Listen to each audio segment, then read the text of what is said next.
Hello friends, मैं doctor Reena mood अनवी homeopathy clinic में आपका स्वागत करती हूँ। तो आज हम बात करेंगे पिगमेंटेशन को हम मिलाज्मा, कुलाज्मा ये भी बोलते हैं और साधारण भाषा में हम इसको झाइयाँ या फिर छाया पड़ना भी बोलते हैं। इससे पहले अगर आप मेरी वीडियो को पहली बार देख रहे हैं तो वीडियो को लाइक कीजिए, चैनल को सब्सक्राइब कीजिए और नीचे देखिए बेल आइकन को दबा दीजिए ताकि आगे आने वाली सारी वीडियोज़ की नोटिफिकेशन आपको टाइम टू टाइम मिलते रहे।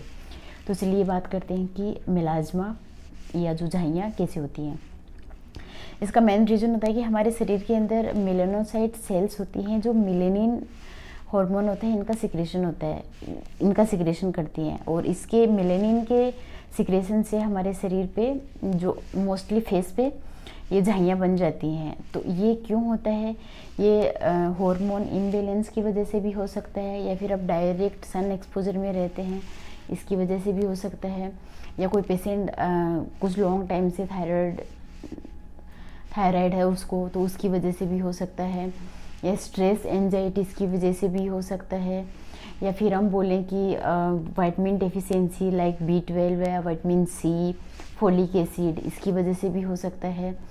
और प्रेगनेंसी में भी मोस्टली महिलाओं में देखा जाता है कि उनको ये झाइयाँ हो जाती हैं जिससे लुक्स बहुत ही इफ़ेक्ट करता है, लुक्स पे बहुत ज़्यादा फ़र्क पड़ता है, अच्छा नहीं लगता, फेस पे ब्राउन स्पॉट हो जाते हैं और ये फेस पे कहीं पे भी हो सकते हैं, लाइक दोनों चिक्स पे हो सकते हैं, नोज़ पे हो सकते हैं, चिन पे हो सकते हैं, लिप्स पे भी हो सकते हैं, फोरहेड पे भी हो सकते हैं, कहीं पे भी हो सकते हैं। एक होता है कि आप अगर लॉन्ग टाइम से अगर किसी एंटीबायोटिक मेडिसिन का इस्तेमाल कर रहे हैं तो उसकी वजह से भी हो सकता है।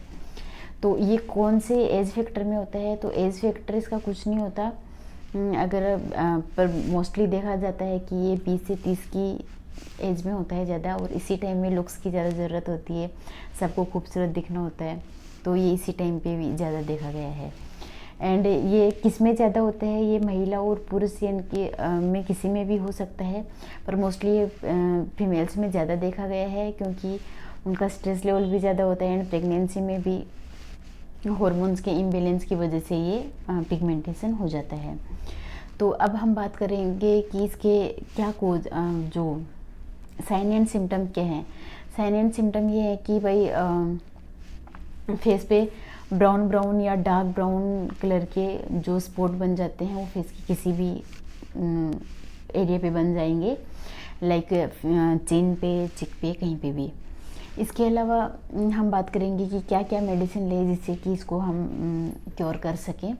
तो होम्योपैथी की सबसे बेस्ट एंड पॉपुलर मेडिसिन होती है वो बर्बेरिस एक्वाफोलियम होती है। बर्बेरिस एक्वाफोलियम क्यू को आप अपने चेहरे पे अप्लाई कर सकते हैं। रात को सोते समय सबसे पहले चेहरे को अच्छे से क्लीन कीजिए, फिर उसके बाद कॉटन की सहायता से आप अपने फेस पे जहाँ जहाँ पिगमेंटेशन है वहाँ, या फिर आप पूरे फेस पे लगा सकते हैं, ये कलर को भी थोड़ा साफ करेगा।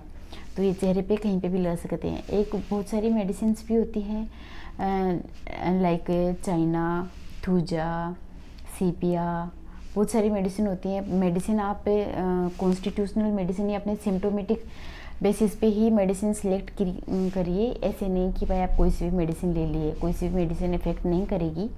ये मेडिसिन तभी लीजिए आप जब अपने होम्योपैथिक फिजिशियन के पास जाइए, पूरी प्रॉपर केस टेकिंग दीजिए एंड फिर अपने जो बॉडी के अंदर जो जो सिम्टम्स हैं उसके बिहाव पे आप मेडिसिन सेलेक्ट करें और फिर मेडिसिन ले, इससे आपको काफ़ी रिलीफ मिलेगा।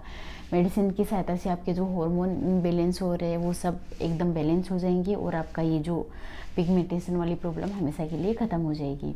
एंड बर्बेरिस एक्वाफोलियम क्यों आप लगा सकते हैं, कोई भी लगा सकता है, इसका कोई वो नहीं होता। तो मेरा एक ही सजेशन है कि आप पहले अपने डॉक्टर के पास जाइए, होम्योपैथिक फिजिशियन अपने नियर बाई चाहिए और फिर उनसे प्रॉपर मेडिसिन का सिलेक्शन करवाइए and then proper treatment start कीजिए। धन्यवाद।